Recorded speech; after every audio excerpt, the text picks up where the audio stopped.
If I had a penny for every person that has sent me messages, tweets, comments, phone calls, and faxes asking for my whereabouts in the past few months, I'd be living in the streets because that wouldn't even cover a tenth of the housing prices that are rife across the country. But I'll get to my absence in a little more detail much later in this video because you guys are probably waiting to get stuck into the content. So that's exactly what we're going to do today. So where do I begin?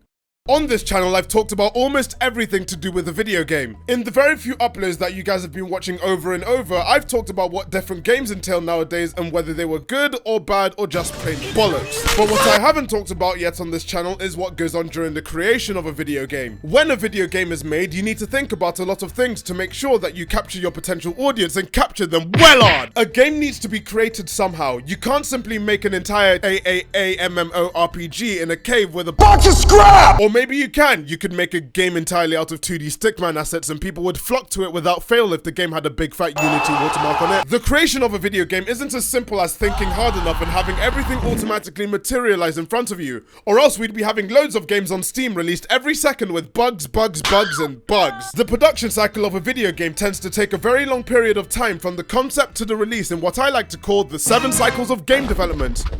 Nah, that title sucks. Let's go for The 7 Circles of Hell! It starts with an idea. The idea could be anything from a 400-page graphic novel detailing every nook and cranny that the player will have to deal with throughout the duration of the game, including all of the side quests that several protagonists will have to go through and every single character interaction written down verbatim with all the possible choices available in the book on a 9-sector dialogue wheel.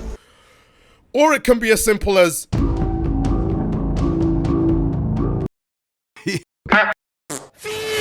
or something along those lines. No matter how detailed or simple the game idea is, it's essential to at least have one to start the development cycle of a game. You can't just make things up as you go along or else you'll really get in a lot of trouble down the line, wouldn't you? Once you have the idea down, it's now time to flesh it out. Now this part would be extremely easy if you've already written 83 Bibles for your game. All you need to do is add 2 more words and then you're ready to publish. If your idea was just a blank piece of A4 paper with an extremely detailed but barely drawn "the", then you're going to have a much worse time. After your idea is expanded on, you now need to have a general idea as to when the game's going to be released. Now don't worry, your soon-to-be fans can wait years, if not decades, for a new release. Everyone knows that they're the most patient people in the world. Probably, maybe. No, they're not. Good luck choosing a date, but at least you can take comfort in knowing that the first date you reveal to the public will not be the actual deadline. After you've done all of those shenanigans, it's time for your final step. Develop the game, you cretin! It's time to put your developer skills to the test. It's bug squashing time. Minor bugs, dead. Major bugs, dead. Any other bugs you find, dead. The bugs can be as small as an item being placed where it isn't meant to be, or as major as a game-breaking asset you've decided to add to the game because you thought it would look nice, but it's a 3D toothbrush with 4 quintillion procedurally generated polygons and you're making a roguelike shooter. But we're getting way too ahead of ourselves here. We haven't even talked about the tools we're going to use to develop this horror game, one of which is the focus of this entire video. Now, if you're looking to make a horror game, you're completely shit out of luck because most of the major horror games you see all the popular YouTubers play are all on super secret engines that require you to barbecue your firstborn in order to even get a single lick of code. With games such as First Encounter Assault Recon, or the cheap way of saying it, fair, being made on game engines that sound like Harry Potter spells. Then you have other games such as Amnesia being developed on in-house engines that can only be deciphered by the original developers of the game. To everyone else, it looks like hieroglyphics or Latin.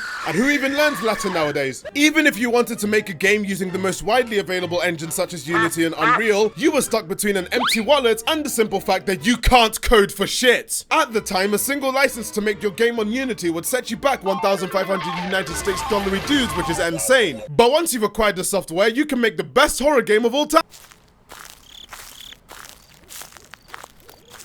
Well, this sucks. With all these options out of the window, it looks like you can't make your special horror game that will capture the world by storm and have YouTubers and fans fawning over it.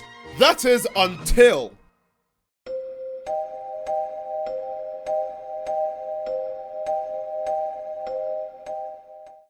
RPG Maker is a game engine created by ASCII in 1992, and it's a game engine used to make role-playing games also known as RPGs. Now, if you're watching this video, you obviously know what an RPG is, but for the -4% that really want to know, RPGs are shoulder-fired missile weapons, and their job is to launch rockets equipped with an explosive warhead, typically armed by an individual soldier. I'm only joking, I'm kidding, don't worry.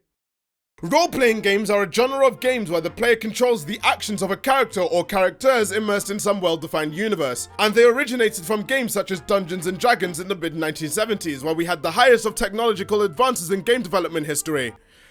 Pens and papers.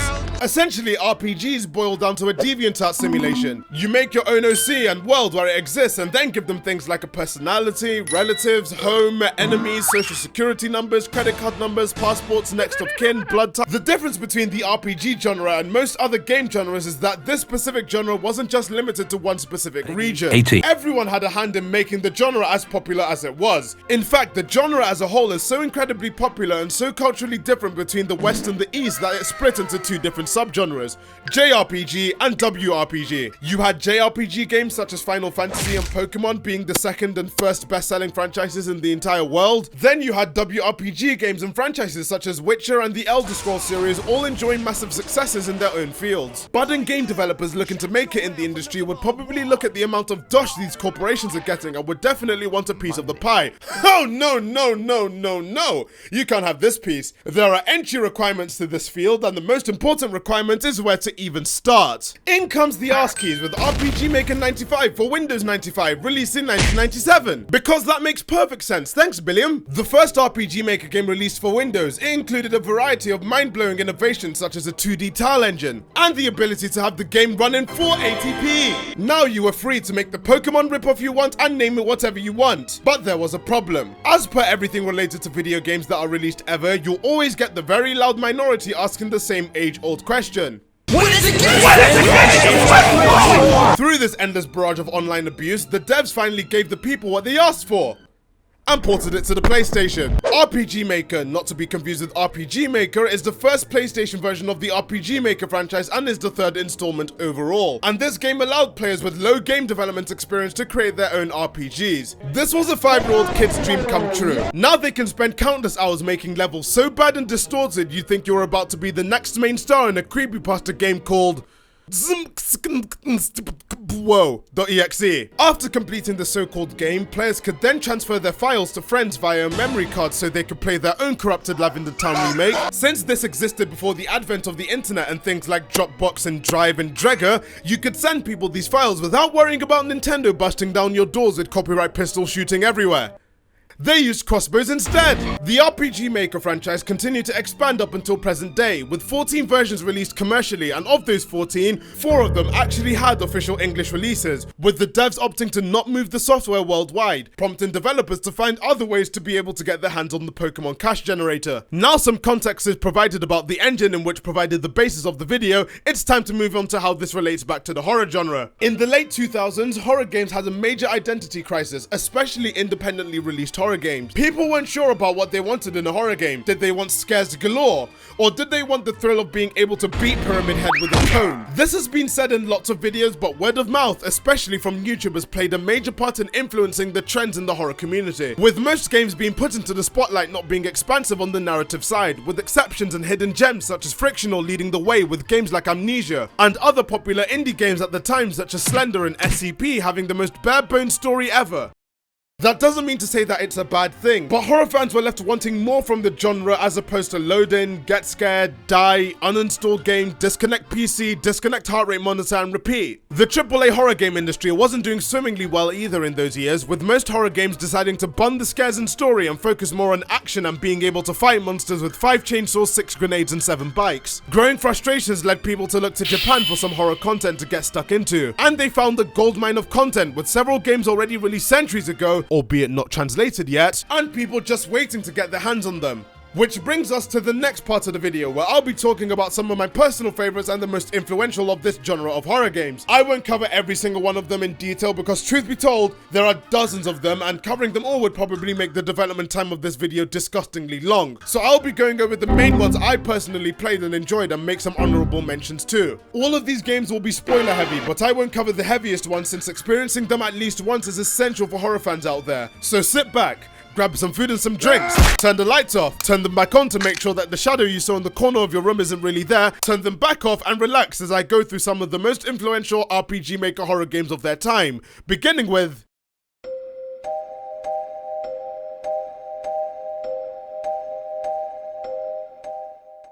Yume Nikki was released on June 26, 2004 and used RPG Maker 2003. Why do the numbers never align? The game was developed by Kikiyama, a mysterious developer with little to no backstory about the development on the game, since their information is literally nowhere on the internet. They just dropped a whole game and ran away, ding-dong ditching Yume Nikki to the masses. In the game, you play as a hikikomori named Madotsuki, and you start the game in an apartment with you as the only person inside. Again, what is it with horror game protagonists and having Tories for parents, damn it? The room is a working class Londoner's wet dream, and it's all yours for £500 a month.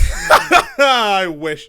In the room, you have a desk with a lamp on it and nothing else, not even a gamer PC, but you still use it as a save point for you to save your dream journals. You also have a Panasonic 4K OLED smart TV with all the latest TV channels and social media built into the machine on the other side of the room. The only problem is that there's no signal, so it's all completely useless. So the only form of time passage you have in this place is by playing a single game on your modded GameCube.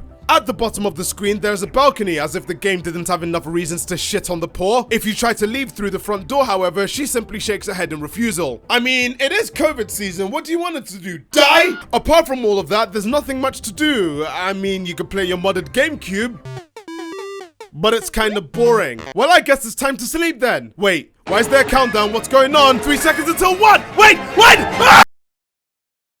Oh.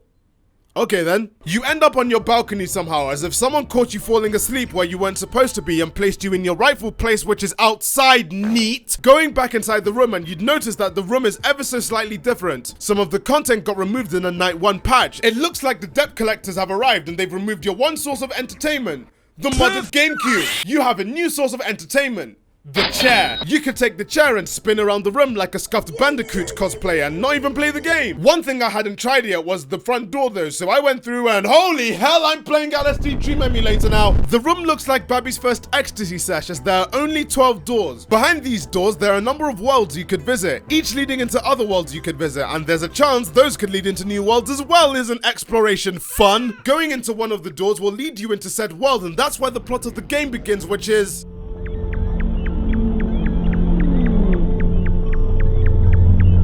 nothing. There's nothing much to do in the game. There is zero dialogue. The whole purpose of the game is to just explore and see what you're able to find in these surreal worlds where danger could lurk around any corner. Each world has different themes surrounding it, and your goal is to collect all 24 relics or effects. Somehow. Effects in the game do different things to your character. For example, make you fatter, make you smaller to fit through small crevices, or just turn your head into a lamp. You're probably wondering where to find these effects, aren't you?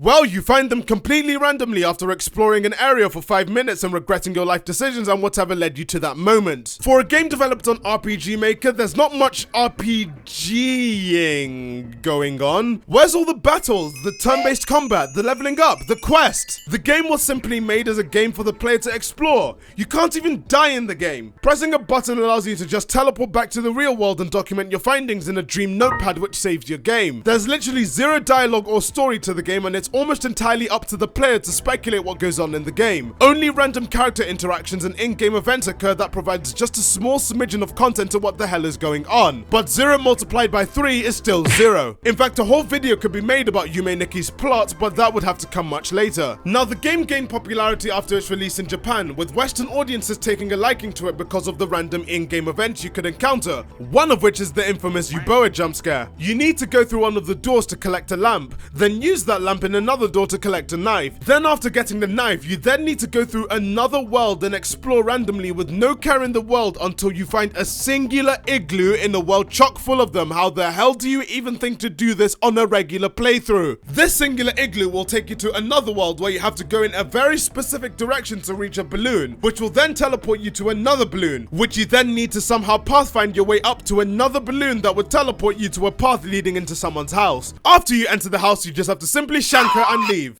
If you leave and re-enter the house, you're greeted with a surprise.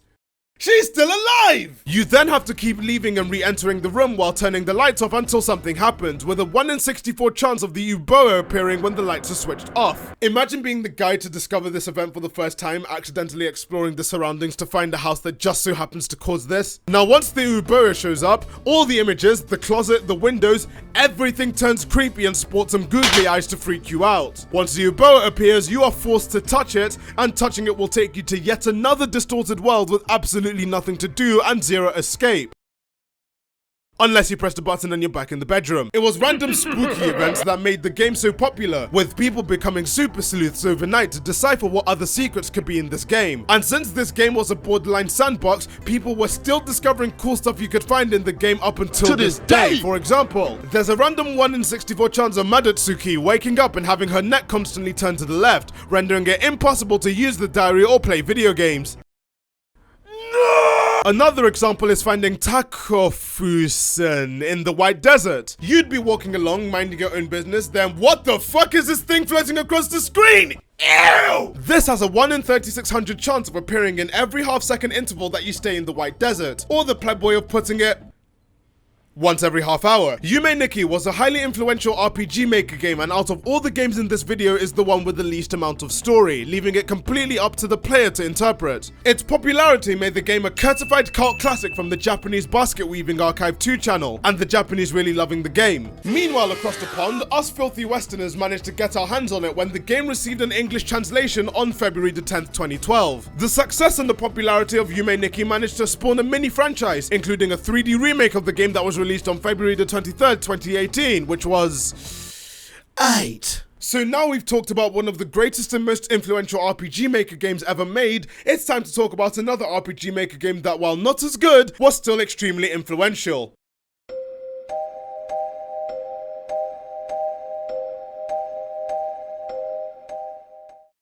Ao Oni was released on November 2007 and was created using RPG Maker XP. We're time skipping now, oh my! The game was developed by a man called No Props, but you have to give him some props because this game actually has a story! We're finally using RPG Maker for its intended purpose! In the game, you play as Hiroshi, a strong, brave high school lad who's clearly the brains of the group. You hear rumors about a monster living within a remote mansion, and to you, that just sounds like absolute bollocks made up by the hackers known as Forkan. We're strong and we're brave, do you understand? You decide to go and investigate the building, but you don't do it by yourself, you drag 3 of your mates with you. Mika, Takuro, and Takeshi. When you enter the house, Takeshi immediately wants to pussy out and leave, but you're not a pussy, are you? You're strong and you're brave! So you call Takeshi a pussy, and claim that there's no such thing as monsters since it's scientifically proven that monsters can't possibly exist. Statements that precede very unfortunate events indeed. Immediately after that statement, you hear the sound of Steve Austin entering the house and you go and investigate that din, only to find that it was a plate, proving that monsters do indeed not exist, and this was all a prank for the views. You go back to the main hall area where you started the game to proclaim your findings and how right you were, only to find that everyone is gone, and to rub salt on the wound, the front door is locked. I will never get how these monsters managed to lock the door so quickly and conveniently have everyone scatter without making any noise. Are all of Hiroshi's friends in on the prank? Surely they'd make loads of noise if they saw a monster. I'd be screaming my nuts off to get the attention of a mate if I saw a monster after me. I completely sidetracked again. After everyone scatters, you are left once again at the mercy of this massive mansion. Yet again in a horror game, you are somehow finding yourself in Buckingham Palace being chased by a purple blob. Why can't horror games be set in a council house in Hackney right next to a Dixie's Chicken and a Londis corner shop? After finding some of your mates around the house, you then go to the library to read a couple of books so you can expand your strong, brave brain. But then you suddenly get sent into a chase by, oh my god, it looks like I have to run now! What the hell is that? Why does it look like the dev just discovered the liquefy tool? Guess I'm running away! Spread faster! Oh, we somehow lost him.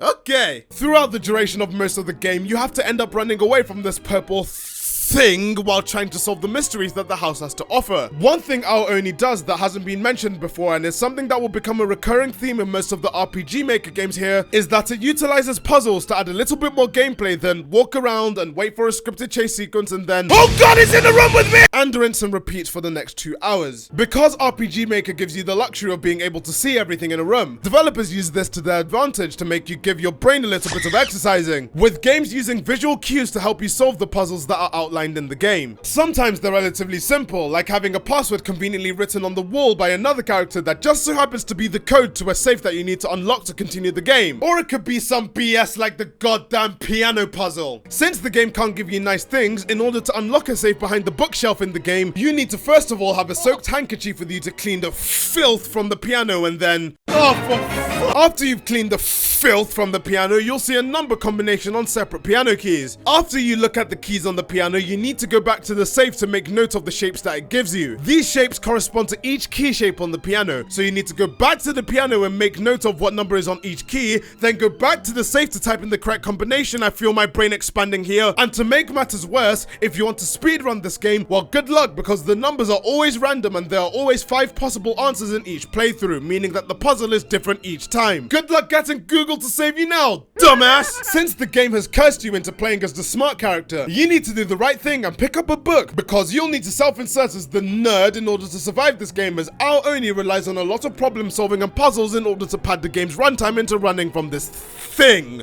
We haven't even talked about the thing that's chasing you yet. The Ao Oni, which translates to the blue ogre, is the sole resident of the mansion that you find yourself in. All the proportions on his face look like someone's just discovered face filters on Snapchat, and it has a very large head in comparison to his body looking like a hyper-realistic pivot stickman. The game doesn't give you much information about the backstory of the Oni, as it should, because it's infinitely scarier not knowing everything about every horror creature ever. What we do know about the Oni is that it could take the form of literally anything it kills, like a virus, and you find this out in a pretty decent way at the beginning of the game. After finding one of your friends deceased in one of the rooms, you go and investigate what's going on, and oh god, he's got a wig! And so begins yet another chase, and oh god, this critter is fast. I mean, not as fast as you, but he is fast and cunning as well, finding ways to cut you off just when you thought you could hit him with the jukes. These chases would be all well and good if you knew they were coming.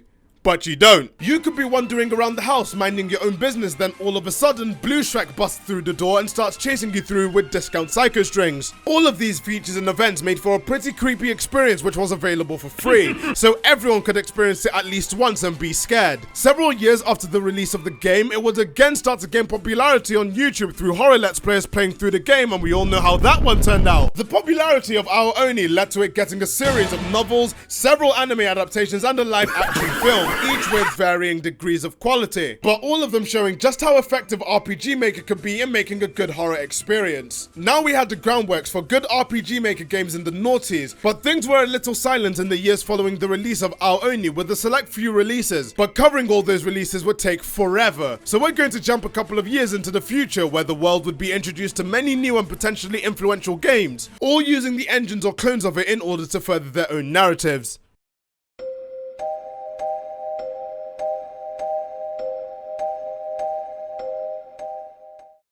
The year is 2012. Everything good in the world happened this year. We had the Olympic Games where we won loads of gold medals. We had the release of Gangnam Style that started a dance craze so intense that old people were left wondering if transportation by carriage had returned. The last good Call of Duty game released, and the world blew up. But none of these events would even reach the heights that was the RPG Maker plague. Could probably think of a better name than that, honestly. This was the year that we would see many games made on RPG Maker or other engines that would take the world, especially the gamer world, by storm. As I've said before, covering all of them in extreme detail would leave you here forever, and I don't want to do that. I'm not Thafnine. So I'll be talking about the biggest ones that came out the year that I played and how they affected the community, what they did well and what they did not so well, starting the year early with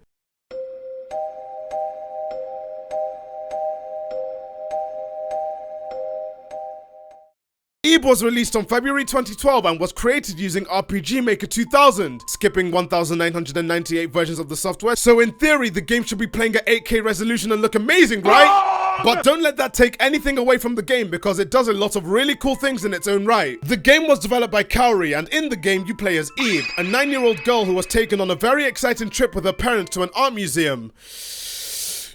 Yeah, at this point I'm not surprised all horror protagonists are Tories. The art gallery houses amazing works from various different eras and is fun for the whole family to visit. Hey!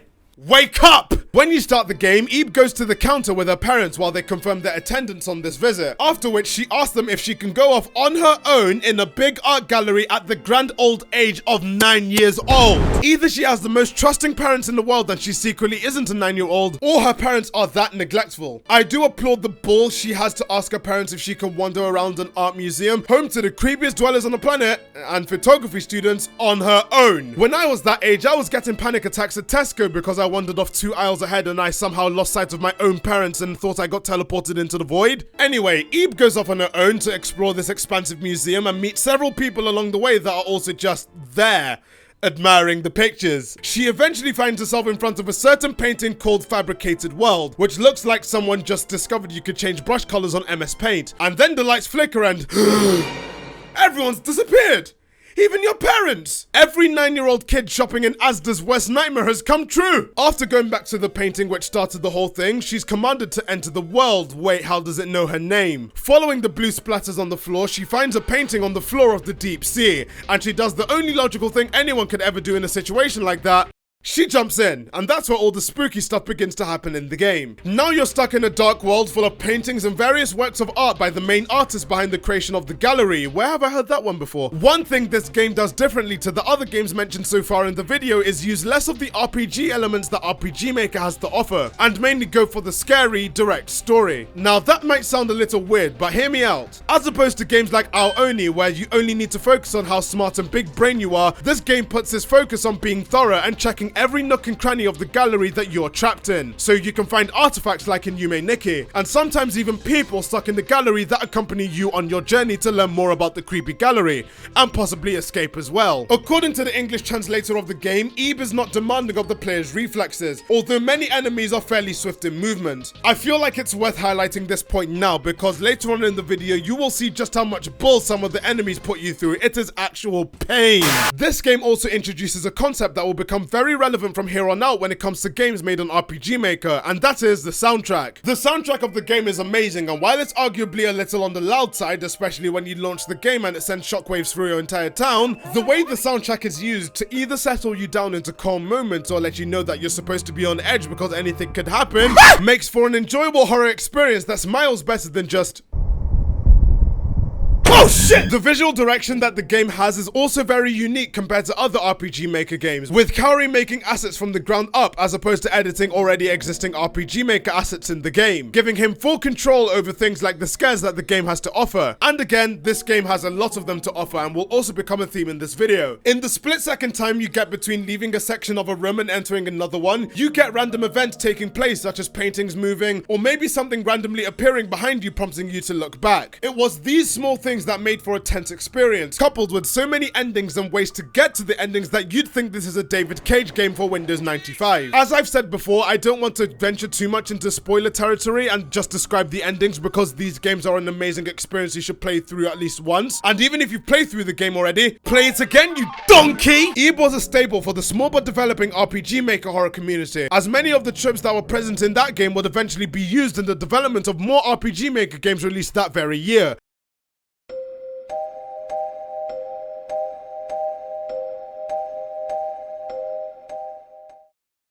Mageko Castle was released on April 1st, 2012 and was made using RPG Maker 2000, and I very much would love to talk about the game in detail, but The Crooked Man was released sometime in 2012 and was developed by Yuri. No, not you! Now this game is slightly different to all the games I've mentioned so far in this video because contrary to popular belief, this and a lot of games I'm going to go over here were not developed using RPG Maker. And everyone's gone. They were developed using Wolf RPG Editor, which is pretty much a Sainsbury's Value RPG Maker, which does the same things, but differently. In The Crooked Man, you play as a guy called David Hoover, a single lad who just bought a new apartment with the help of his two friends, Paul and Marion. Immediately, that's a major red flag because who buys apartments in current year? Like, you must be completely stupid to attempt that in this climate. What are you, crazy? Anyways, he gets settled into the apartment and finally, a working class setup! Wow! He finds a letter with some ominous text. Then another, then another. Looks like the debt collectors came early. After finding letter after letter, probably letting him know that his rent's overdue, he goes on a trail which leads him into random abandoned areas in the town. But he isn't alone because of course he isn't. At several points throughout the game, he sees it. Who's it, you may ask? It's a man with a neck bent at an impossible angle. It is the pee-pee poop. With the other people that you've met as David while playing the game, you now have to solve the puzzles and mysteries behind the area that you've managed to relocate yourself to, because it turns out that your house may or may not be a little haunted. David chalks this up to the previous tenants not telling him about the various malfunctions that the game has, and goes to find him, and you can probably already guess where this is going. This game is more direct on the horror aspects than the other ones that I've covered in this video, as even the menu is pretty bloody creepy. Like, who the hell deduced that this was a great idea to start the game with? This game uses a concept that that RPG Maker games haven't covered yet, and it was the option to fight back against the monsters that are after you for the first time ever in a video game. In some parts of the game where I met the titular Crooked Man, the game gave me the option to kick the hell out of him to escape, and I can respect having someone who at least has the balls to fight back. And before you start shouting, but like T9, all the characters are like 1 year old. Well, have you seen what a literal baby's capable of? And you're telling me that none of the other horror protagonists in these games can at least put up a good fight? I don't buy it! This game is the first of an anthology of games called the Strange Men Anthology, and each of them, made using Wolf RPG Editor, all cover various characters' experiences with strange men with strange powers or backstories that give them the motivation to do what they do in the game. That's probably why it's called the Strange Men Anthology. As you continue solving the puzzles that the game has to offer, you find out that David shares a lot of things in common with the Crooked Man. It's like all the planets align for them to be together in that moment. I mean, I'd be surprised if you didn't catch that from the start. The three people that you meet in abandoned areas around the town all somehow have something in common with David, and you're not supposed to question why we need to know this? Since the biggest difference between this and previous RPG Maker games is the engine and the story itself and not much else, I don't want to dwell too much on the Crooked Man without delving too much into spoiler territory, because such territory is uncharted and forbidden. The best part is that 95% of the games we're covering today are free, so you don't have to worry about getting your wallet shafted by an experience so scary police will think your heart is a criminal because it's probably going to get arrested.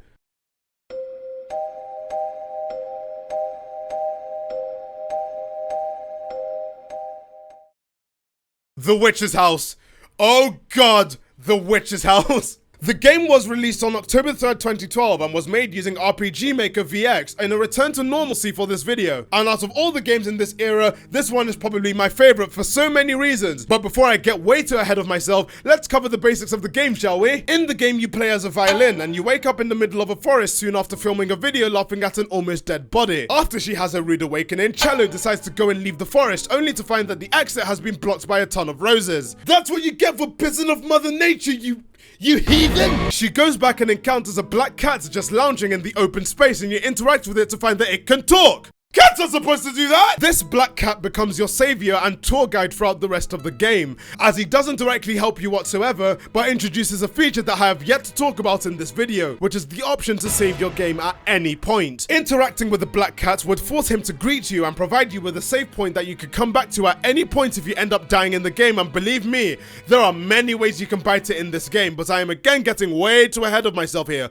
Let's go back a bit. When you enter the witch's house, he said the thing! Double Bass finds a singular room that has a note on it, and the note has only one command: come to my room. You think nothing of the note and go back on your merry way out of the room and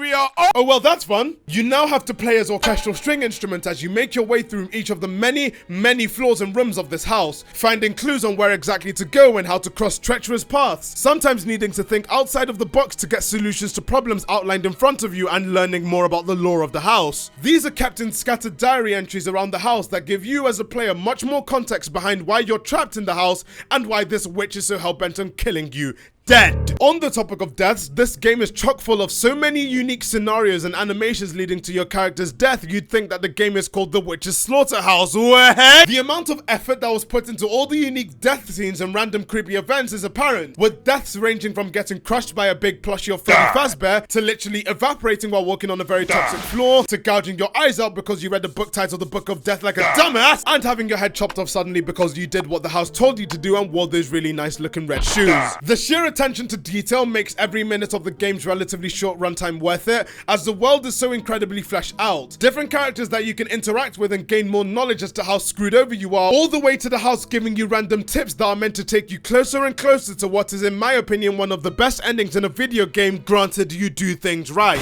This game literally has it all. A really good atmospheric soundtrack for every occasion in the game, animations that really show what RPG Maker is capable of, and sound design that adds to the creepy nature of the game. The sad reality is that I can't cover every single thing about this game in this video, since this game goes into heavy spoiler territory that you must at least experience once without me telling it to you. But what I can talk about are the scares, and my god, the scares in this game are pretty damn effective and all rely on big things busting into the room you're in to skin you alive! This game is chock full of random jump scares that serve to keep you on edge, and sometimes uses the dialogue box to straight up lie to you about things in the house, only to pull a sight card and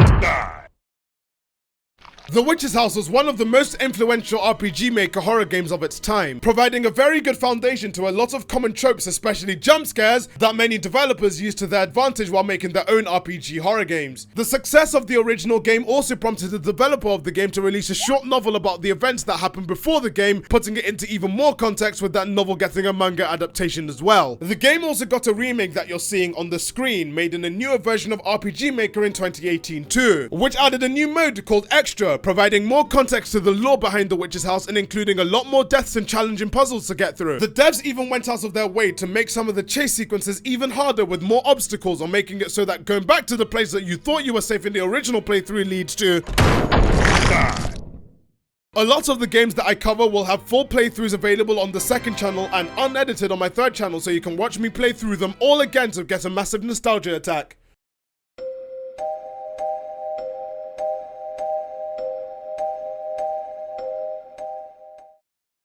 Last but most certainly not least for this video is Mad Father. Mad Father was released on the 10th of December 2012 and was not made on the RPG Maker again. This one used Wolf RPG Editor instead. In the game you play as Aya Drevis, the 11-year-old daughter of Alfred and Monica, not you! And she's a shy girl who never goes outside, which is amazing for COVID season. She's well ahead of the curve. Both Aya and Monica are well aware of Alfred's big secret, and his big secret is that he likes to capture, experiment on, and kill humans in the basement like some type of mad father. Disaster suddenly strikes though, and Aya's mother suddenly dies from COVID-19. 1 year later. It's the anniversary of Monica's death, because of course things have to happen on the anniversary of someone's death. Why can't things just happen on an ordinary Wednesday? And Aya finds herself awake at exactly midnight somehow to find that all the test subjects that Alfred had been working on have escaped. She goes back into her room to find a man with a head so shiny it literally blinded me on my first playthrough, and he tells her that she can find out what's really going on with her father. From this, you now take full control and uncover the secrets behind the large mansion that you're in, with several flashback scenes written to make you wonder if her father is really worth saving at all. Like all the games I've mentioned in this video, there are quite a lot of moments where you need to think outside the box or partake in some big brain moment throughout the game, such as noticing that a painting on the wall doesn't seem right and moving the painting away to reveal a broken doorway leading outside, for example. This game is arguably one of the most well-rounded in terms of RPG Maker horror, with a good soundtrack to boot and a mixture of game mechanics that you need to pay attention to, or else you'd be looking like a right mad lad. One of the biggest issues, which isn't really a glaring one, but it's one that I felt was very prevalent while I was playing it, is how slippery the controls are sometimes, and the fact that the game relied on very fast reflexes in a lot of scenes, especially towards the end when you're literally given 1 second of reaction time and you And while we're on this topic, what this game does differently to all of the games that I've mentioned so far is include some voice acting work. There's not much voice acting in the game, but when it's highlighted, it's very noticeable towards the end of the game where Alfred does this while you're being chased. Anyway, the game has a lot of different mechanics to offer, so you don't get too bored of the same tried and tested run for a bit and solve a random puzzle type beat, especially the usage of timed QTEs that are made to catch you off guard. At least the battle system in RPG Maker got put to good use, eh? There are some points in the game where you become young Solid Snake as you need to navigate past the dolls moving in a specific pattern, and if you mess up and one sees you, Mad Father essentially took all the tropes outlined in this video and streamlined them into one slick narrative that runs for about 3 hours and requires you to be thorough in order to get the best ending. And what more could you ask in an RPG Maker game? In the years following the release of these RPG Maker games, we'd see a surge in high quality products all made using the engine, such as Lisa the Painful. While not as horror as the games I've described, still being an incredibly high quality post-apocalyptic side-scrolling game that is considered one of the greatest RPG Maker games of all time. I also neglected to mention games like Corpse Party because in recent times, we've had games on RPG Maker such as One Shots and Dead Dreams getting a lot of recognition because they provide either something new to the RPG Maker horror craze, or they bring back what made the RPG Maker games of old so frightening in the first place. One of the best parts about the engine is that compared to the hieroglyphics that is the Unreal Engine and Unity, RPG Maker is ridiculously easy to use and make a high quality product out of. And that has led to even things like fan games of me being created on the engine, such as Hat Finders, a playthrough of which can be found on the second channel. Recently released RPG Maker horror games such as Cat in the Box also provided new inventive ways of employing all the mechanics I've mentioned in this video, such as using tape recorders that the protagonist finds around the place as save points. From this, you guys can kind of see that while RPG Maker might have left the wide public eye in recent years, there are tons of developers still releasing content to this day using versions of the engine to create scary, funny, or both kinds of experiences for the audience to enjoy.